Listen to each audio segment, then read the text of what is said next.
എൻ്റെ പേര് റോസമ്മ തോമസ്. ചേർപ്പങ്ക ഇടവകയിൽ നിന്നും വരുന്നു, പാലാരൂപത. ഞാൻ 2019 ഡിസംബർ 27 ഉടമ്പടി എടുത്തതാണ്. ഞാൻ ആദ്യം വെച്ച ഉടമ്പടി തന്നെ ഞങ്ങൾക്കൊരു നല്ലൊരു ഭവനം വേണം, നല്ലൊരു വഴി വേണം. ഇത് രണ്ടും ഞങ്ങൾക്കില്ല, കിട്ടാൻ സാധ്യതയുമില്ല. കാരണം എന്ന് പറഞ്ഞാൽ ഞങ്ങൾക്കൊരു വീട് വേണമെങ്കിൽ ഒരുപാട് ദൂരെ നിന്ന് വേണം ചുമന്ന് കയറ്റാൻ. കാരണം റോഡില്ല. ഒരു റോഡ് കിട്ടണമെങ്കിൽ 2 വീട്ടുകാർ സമ്മതിക്കണം. അത് സമ്മതിക്കാൻ സാധ്യതയുമില്ല. അങ്ങനെ ഇരിക്കുന്ന സമയത്താണ് ഇവിടെ വന്ന് ഉടമ്പടി എടുത്ത് നിയോഗം വെച്ചു. രാവിലെയും വൈകിട്ടും പ്രാർത്ഥനയിൽ നന്നായിട്ട് മാതാവിനോട് പ്രാർത്ഥിക്കും. കൃപാസനം മാതാവിനോട് ഞാൻ പറയും, മാതാവേ, നീ വിചാരിച്ചാൽ അസാധ്യമായിട്ട് യാതൊന്നുമില്ല. ഇങ്ങനെ പ്രാർത്ഥിക്കും. 2-3 പ്രാവശ്യം ഉടമ്പടി പുതുക്കി, കാര്യം സാധിച്ചില്ല. എന്നാലും വീണ്ടും വീണ്ടും പുതുക്കി വെച്ചുകൊണ്ടിരുന്നു. ഒരു പ്രതീക്ഷയുണ്ട് മാതാവ് ഇത് സാധിച്ചു തരുമെന്ന്. ഈ ഉടമ്പടി എടുത്തപ്പോൾ കിട്ടിയ കാശുരവും കൊണ്ട് എനിക്ക് പല കാര്യങ്ങളും സാധിച്ചു കിട്ടിയിട്ടുണ്ട്. അത് ഞാനിവിടെ സാക്ഷ്യം പറയുകയും ചെയ്തിട്ടുണ്ട്. അങ്ങനെ ഇരിക്കുന്ന സമയത്താണ് ഞങ്ങളുടെ വീട് ദ്രവിച്ചെന്ന് പറഞ്ഞാൽ തീരെ ദ്രവിച്ച് ആസ്പെറ്റാസാണ്. എപ്പം നിലം പൊത്തുമെന്ന് അറിയത്തില്ലാത്ത ഒരവസ്ഥയിൽ കഴിഞ്ഞ വർഷം ഡിസംബറിൽ ആ വീട് നിലം പൊത്തി. കാരണം അന്ന് ഞാൻ അവിടെ ഇല്ലായിരുന്നു, ഞങ്ങളാരും ഇല്ലായിരുന്നു. ഞാനൊരു മരിച്ചടക്കിന് പോയതുകൊണ്ട് എനിക്കൊന്നും സംഭവിച്ചില്ല, അല്ലെങ്കിൽ ഞാൻ അതിൻ്റെ അടിയിൽ പോകേണ്ടതാണ്. ആ വീട് നിലം പൊത്തി കഴിഞ്ഞപ്പോൾ ഞാൻ ഒരു വീട് വെക്കാൻ നിവൃത്തിയൊന്നും എനിക്കില്ല. ഞാൻ ആദ്യം ഇടവക ചെന്ന് പറഞ്ഞു. അച്ഛൻ പറഞ്ഞു നോക്കട്ടെ എന്ന് പറഞ്ഞു. പഞ്ചായത്തിൽ അപേക്ഷ കൊടുത്തു. ഒരു ഭാഗത്തൊന്നും ഒരു അനുഗ്രഹവും കിട്ടിയില്ല. അങ്ങനെ ഇരിക്കുമ്പോൾ വീണ്ടും ഞാനിങ്ങനെ പ്രാർത്ഥിച്ചുകൊണ്ടിരുന്നു. മാതാവ് തരാതിരിക്കുകയില്ല എന്നുള്ള ഇതിൽ പ്രാർത്ഥിച്ചുകൊണ്ടിരുന്നു. പഞ്ചായത്തിൽ നിന്ന് അവർ പറഞ്ഞു, വഴി ശരിയാക്കാമെങ്കിൽ വീട് തരാം. ആ വഴി തരാണ്ട് 2 പേരോടും ചെന്ന്, അതിലൊരാളോട് ചെന്ന് വഴി ചോദിച്ചു. അയാൾ മിണ്ടിയില്ല, വഴി തരത്തില്ല. അങ്ങനെ കഴിഞ്ഞ 2023 ഒക്ടോബറിൽ ഒരു മനുഷ്യൻ ഞങ്ങളുടെ പഞ്ചായത്ത് മെമ്പറിനോട് ഇങ്ങനെ പറഞ്ഞു, ഞാനൊരു മനുഷ്യന് ഒരാൾക്ക് വീട് വെച്ച് കൊടുക്കാം, 4 ലക്ഷം രൂപയിൽ ഒതുങ്ങുന്ന വീട്, അത് നിങ്ങൾ ആ വ്യക്തിയെ കണ്ടുപിടിക്കണമെന്ന് പറഞ്ഞു. അപ്പോൾ അവർ 5 പേരുടെ പേര് മുന്നോട്ട് വെച്ചു. അപ്പോൾ ഈ വീട് വെച്ച് കൊടുക്കാമെന്ന് പറഞ്ഞ വ്യക്തിക്കൊരു നിബന്ധനയുണ്ട്. പാവപ്പെട്ടവരായിരിക്കണം, ക്രിസ്ത്യാനിയായിരിക്കണം, കിഴുവങ്കുളം സ്ഥലത്ത് ജീവിക്കുന്നവരായിരിക്കണം. അപ്പം ഈ 5 പേരുടെ പേര് പറഞ്ഞതിൽ കൃപാസനം മാതാവ് അയാൾക്ക് തോന്നിപ്പിച്ചത് എൻ്റെ പേരാണ്. അപ്പോൾ ആ മനുഷ്യൻ പറഞ്ഞു, ഈ വീട്ടുകാരെ ഞാൻ തിരഞ്ഞെടുത്തിരിക്കുന്നു എന്ന് പറഞ്ഞു. അങ്ങനെ ഞങ്ങൾക്ക് വീട് തരാമെന്ന് സമ്മതിച്ചു. പക്ഷേ വീട് കിട്ടുമെന്ന് ഉറപ്പായി. 2ാമത്തെ പ്രശ്നം വഴിയില്ല. അപ്പം വഴി തരണമെങ്കിൽ 2 പേര് സമ്മതിക്കണം. അതിലൊരാൾ പലവട്ടം ഞങ്ങൾ ചോദിച്ചിട്ടുണ്ട്, പക്ഷേ സമ്മതിക്കാൻ തയ്യാറായില്ല. അപ്പം പിള്ളേരെന്നോട് പറഞ്ഞു, അമ്മയൊന്നും കൂടെ പോയി ചോദിച്ചേ എന്ന് പറഞ്ഞു. ഞാൻ പറഞ്ഞു, ഞാൻ ചോദിക്കാം. പക്ഷെ ചോദിക്കാതിരിക്കാൻ പറ്റത്തില്ലല്ലോ. ഞാൻ പിറ്റേ ദിവസം പിള്ളേരെന്നോട് ചോദിച്ചു, അമ്മ ചോദിച്ചോ? ഞാൻ പറഞ്ഞില്ല. എന്തിയെ ചോദിക്കാൻ എന്ന് പറഞ്ഞു, വഴക്ക് പറഞ്ഞു. ഞാൻ പറഞ്ഞു, ഞാൻ ഒരുങ്ങിയില്ല എന്ന് പറഞ്ഞു. ഒരുങ്ങിയില്ലെന്ന് പറഞ്ഞാൽ ആത്മീയമായിട്ട് ഒരുങ്ങിയില്ല. ഞാൻ അന്ന് മാതാവിൻ്റെ കാശുരം എടുത്ത്, അന്ന് നൈറ്റ് ഇവിടെ കുത്തി, ഇങ്ങനെ ഹൃദയത്തോട് ചേർത്ത് കാശുരൂപം കുത്തിയിട്ട് ഞാൻ പറഞ്ഞു, മാതാവേ, ആ മനുഷ്യനോട് ഞാൻ ചോദിക്കാൻ പോകുക, വഴി ചോദിക്കാൻ പോകുക, വണ്ടി വരാൻ വഴി അയാൾ സമ്മതിക്കണം, ഞാൻ ചോദിക്കാൻ പോകുക എന്ന് പറഞ്ഞു. നീ മുന്നേ പോകണം, എന്നിലൂടെ നീ സംസാരിക്കണം, ഞാനല്ല സംസാരിക്കുന്നത് എന്ന് പറഞ്ഞു. മാതാവിൻ്റെ കാശുരൂപം ഇങ്ങനെ നെഞ്ചോട് ചേർത്ത് പിടിച്ച് ആ മനുഷ്യൻ്റെ വീട്ടിൽ ചെന്നു. മനുഷ്യൻ്റെ പേര് സോമൻ എന്നാണ്, ഹിന്ദുവാണ്. ഞാൻ ചോദിച്ചു, എന്തേ സോമൻ എന്തിയേ? പനിയായിട്ട് കിടക്കുവാന്ന് പറഞ്ഞു. ഞാൻ മുറി കയറി ചെന്നു, സോമനെ വിളിച്ചു, കാര്യങ്ങൾ പറഞ്ഞു. എല്ലാം ഞാൻ പറഞ്ഞിട്ട് ആ മനുഷ്യൻ ഒരക്ഷരം തിരിച്ചു മിണ്ടിയില്ല. ഒരു 10 മിനിറ്റ് ഞാൻ അവിടെ വെയിറ്റ് ചെയ്തു. എന്നിട്ട് ഞാൻ പറഞ്ഞു, സോമൻ ഒന്നും പറഞ്ഞില്ലല്ലോ, മിണ്ടാത്തത് മൗനം സമ്മതമായിട്ട് ഞാൻ കണക്കാക്കുന്നു, ഞാൻ പോകുകയെന്ന് പറഞ്ഞു. പോന്നു. ആ മനുഷ്യൻ അനുവാദം തന്നു. ഞാനിങ്ങനെ ഇറങ്ങി ദൈവത്തിനും മാതാവിനും ഒരുപാട് നന്ദി പറഞ്ഞു വീട്ടിൽ പോന്നു. ഉടനെ വീട്ടിൽ വന്ന് പിള്ളേർ കാത്തിരിക്കുക എന്ത് പറഞ്ഞെന്നറിയാൻ. ഞാൻ പറഞ്ഞു, അവർ സമ്മതിച്ചു. ഇനി ഈ താഴത്തെ വീട്ടുകാർ സമ്മതിക്കണം. ഇത് സോമൻ്റെ വീട് വരെ വഴിയുണ്ട്, പക്ഷേ അവർക്ക് ആർക്കും കൊടുക്കത്തില്ല. അതിൻ്റെ താഴോട്ടുള്ള വഴി അത് വഴിയല്ല, അത് കുറച്ച് മരങ്ങളും കുറച്ച് 10 സെൻറ്റ് സ്ഥലമേ അവർക്കുള്ളൂ. അതിനകത്തൊരു വീടും കുറച്ച് മരങ്ങളും വാഴകൾ, കുറച്ച് പാഴ്മരങ്ങളൊക്കെ നിൽക്കുന്നതാണ് അവരുടെ ആ പുരയിടം. ആ മരങ്ങൾ നിൽക്കുന്നിടത്തോടെ വേണം ഞങ്ങൾക്ക് റോഡ് തരാനായിട്ട്.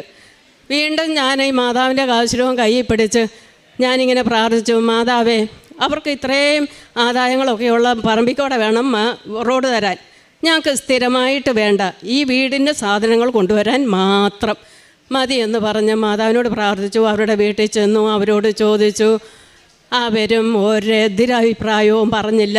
അവർ പറഞ്ഞ ആ സ്ത്രീ എന്നോട് പറഞ്ഞത്, ഈ ഇതൊക്കെ ചാകുമ്പം കൊണ്ടുപോകുന്നുണ്ടോ എന്നാണ് അവരെന്നോട് ചോദിച്ചത്.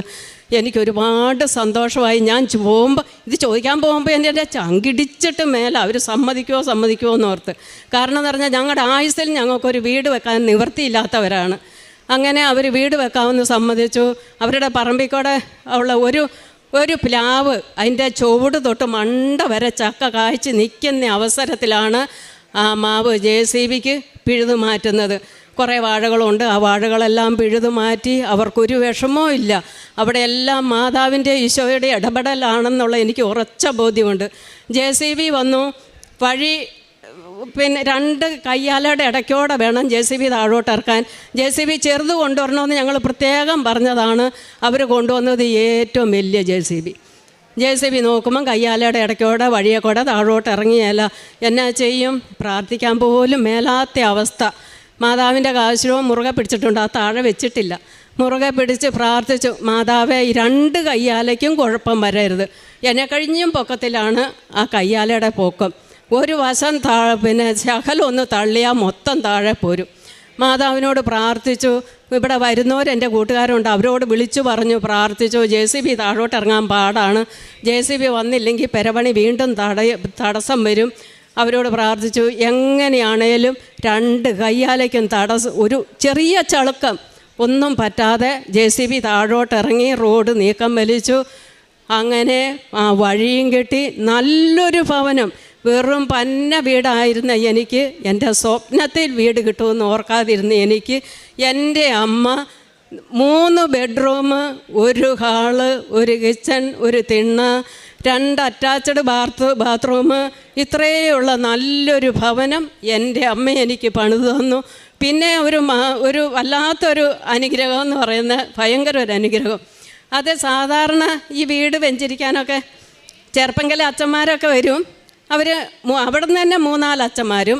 ആ അച്ഛൻ ശ്രാമ്പിക്കം പിതാവെന്ന് പറയുന്ന ഒരു പിതാവ്, അത് വെളിയിൽ ദൂരെങ്ങാണ്ടാണ് എന്തോ ആവശ്യത്തിന് പാലാരൂപതയിൽ വന്നത്. ആ പിതാവ് അവിടെ ഉണ്ടായിരുന്നു.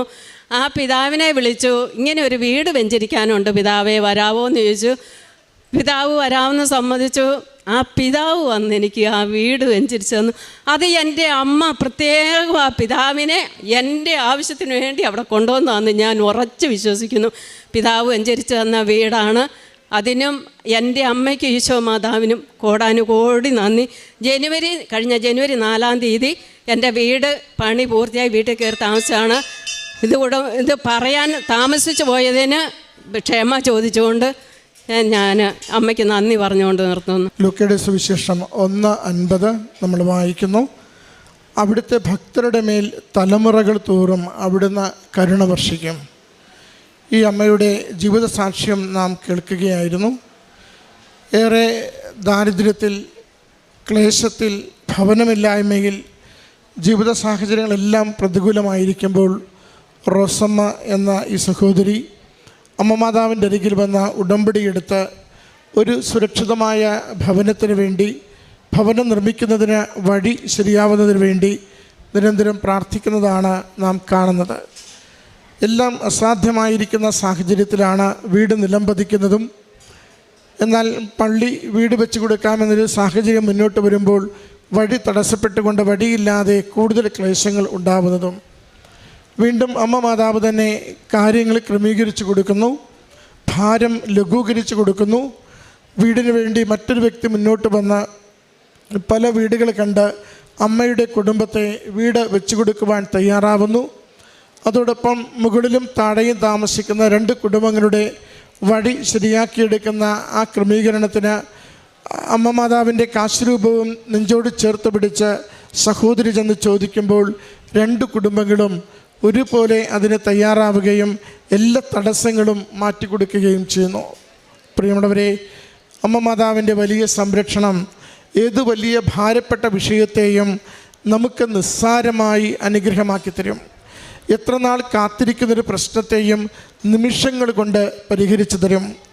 ആഗ്രഹിച്ച് പ്രാർത്ഥിക്കുന്നതൊക്കെയും നമ്മുടെ കൺമുൻപിൽ അനുഗ്രഹമായി നമുക്ക് സന്തോഷമുള്ള കാര്യമായി അമ്മ മാറ്റിത്തരും. ഉടമ്പടിയെടുത്ത് പ്രാർത്ഥിക്കുന്ന ഓരോരുത്തരുടെയും ജീവിതാനുഭവം ഇത് തന്നെയാണ്. അതുകൊണ്ട് കണ്ണീരോടെ പ്രാർത്ഥിക്കുമ്പോൾ ഹൃദയത്തിൽ ഉറച്ചു വിശ്വസിക്കണം, അനുഗ്രഹിക്കുന്ന അമ്മയുടെ അരികിലാണ് നാം ഓരോരുത്തരും നിൽക്കുന്നതെന്ന്. ഹൃദയം തകർന്ന് ജീവിത പരാജയങ്ങളുമായി ഈ ആലയത്തിൽ വന്ന് അമ്മ മാതാവിൻ്റെ അരികിൽ മുട്ടുകുത്തുമ്പോൾ ഉറച്ചു വിശ്വസിക്കണം, അമ്മ മാതാവ് ഏതൊരു പരാജയത്തെയും വിജയത്തിനുള്ള മാർഗമാക്കി നമുക്ക് മാറ്റിത്തരുമെന്ന്. എല്ലാ സാധ്യതകളും അവസാനിച്ച് പലതവണ പരീക്ഷകൾ എഴുതി പരാജയപ്പെട്ട് ഇനി എന്താകും ഭാവി എന്ന് ആകുലപ്പെട്ട അമ്മയുടെ അരികിൽ മുട്ടുകുത്തുമ്പോൾ ഓർക്കണം, ഈ അമ്മയ്ക്ക് ഒരു നിമിഷം മതി തിരുക്കുമാരനോട് പറഞ്ഞ് ഇന്ന് വരെ എഴുതിയത് നിൻ്റെ കഴിവ് കൊണ്ടാണെങ്കിൽ ഈ നിമിഷം അമ്മ മാതാവ് തിരുക്കുമാരൻ്റെ കൃപ കൊണ്ട് നമ്മുടെ ജീവിതത്തിന് വിജയവും അനുഗ്രഹവും നൽകുവാൻ സാധിക്കുമെന്ന്. ഈ സഹോദരിക്കും കുടുംബത്തിനും ലഭിച്ച എല്ലാ അനുഗ്രഹങ്ങൾക്കും ദൈവപിതാവിനും തിരുക്കുമാരനും അമ്മ മാതാവിനും നന്ദി അർപ്പിച്ചുകൊണ്ട് കരഘോഷത്തോടെ നമുക്ക് ഈ സാക്ഷ്യം